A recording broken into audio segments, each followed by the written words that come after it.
Imagine this: you're born in 17th century England, not into royalty, not into poverty, somewhere in the middle. Enough bread on the table, but no silk pillows to rest your head on.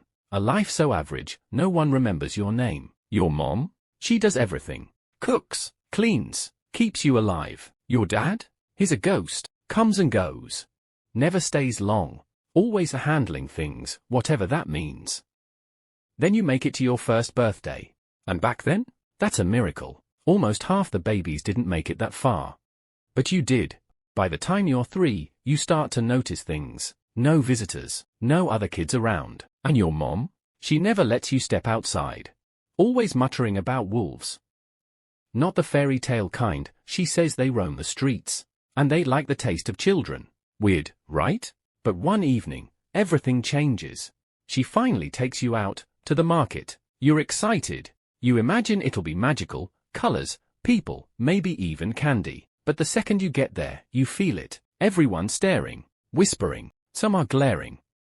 A few even spit in your direction. You're 3. You don't get it. Did you drool on yourself?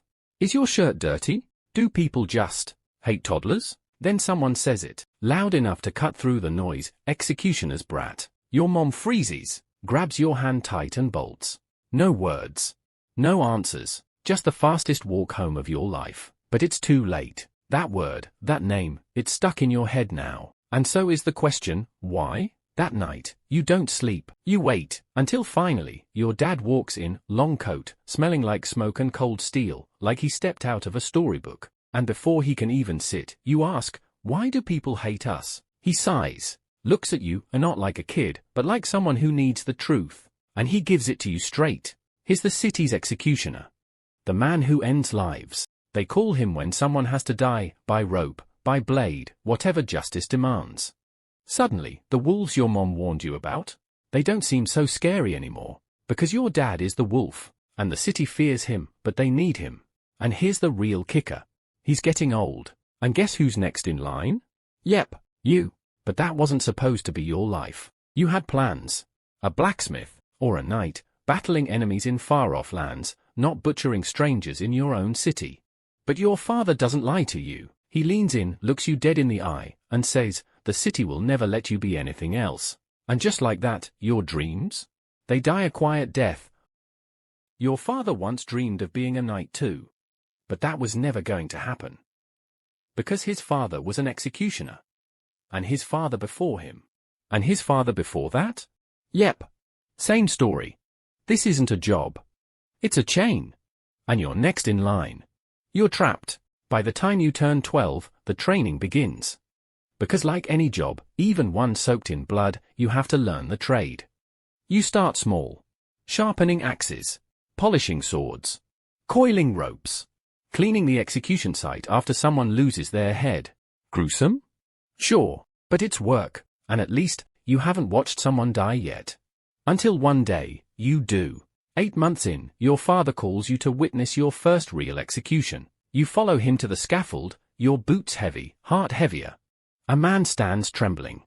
Weeping. His children are in the crowd, screaming for their father's life. The air is thick with silence and sick excitement. Some watch with pity. Others, with hunger. Your father? He's still, calm, cold, like death itself waiting for the job to be done.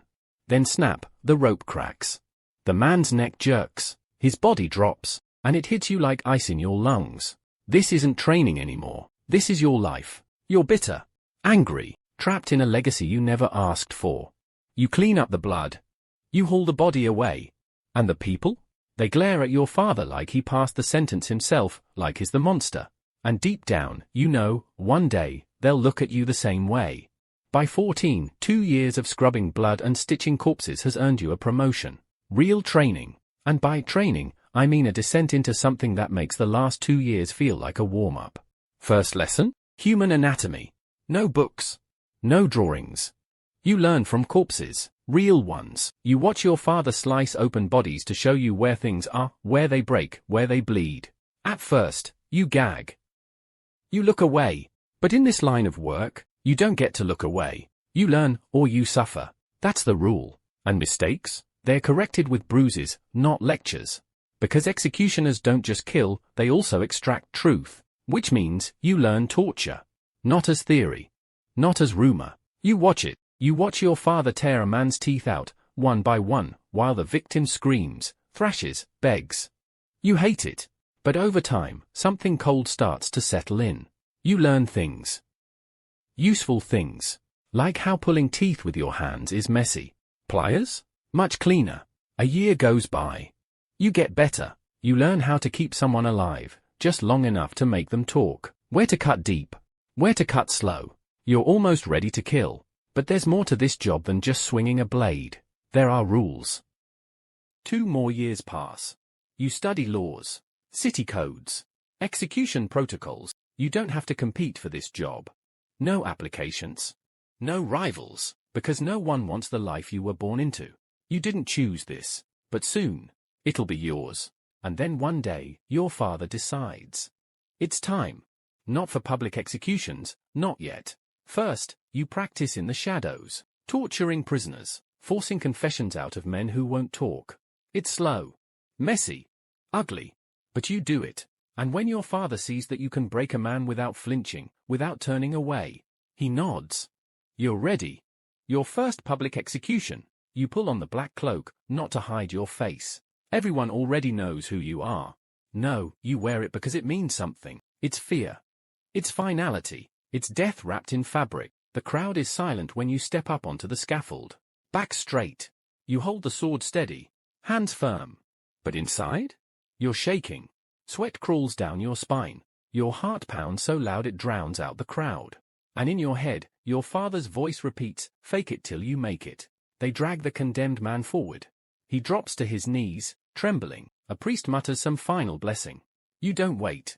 Your blade flashes once, clean, sharp, absolute. His head falls, and for a moment, the world just stops. The execution was so fast, so precise, that the crowd doesn't react right away. Then the gasps come. Then the whispers. You did it. And you did it well. Disturbingly well. But the applause never comes.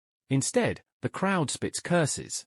Even the priest spits at your feet. Like you chose this. Like you wanted to become a butcher in a cloak. Execution after execution, you keep going. And you get better. Faster. Smoother. You refine every movement until it's like second nature. And your father? Even he can't deny it anymore. You're good. Eventually, he steps down. And the title, Executioner of the City, becomes yours. You're officially what everyone already feared you were. Time to enjoy what comes with the role, right? Because this job, it isn't just blood and blades. It's power. You're paid well. Not just to kill, but to keep the peace. To remind people that justice has a face, and it's yours. The city needs you, but they'll never accept you. You're not a man anymore. You're a symbol. A shadow they keep on a leash. Not a hero. Not a villain. Just the one who swings the blade when no one else will.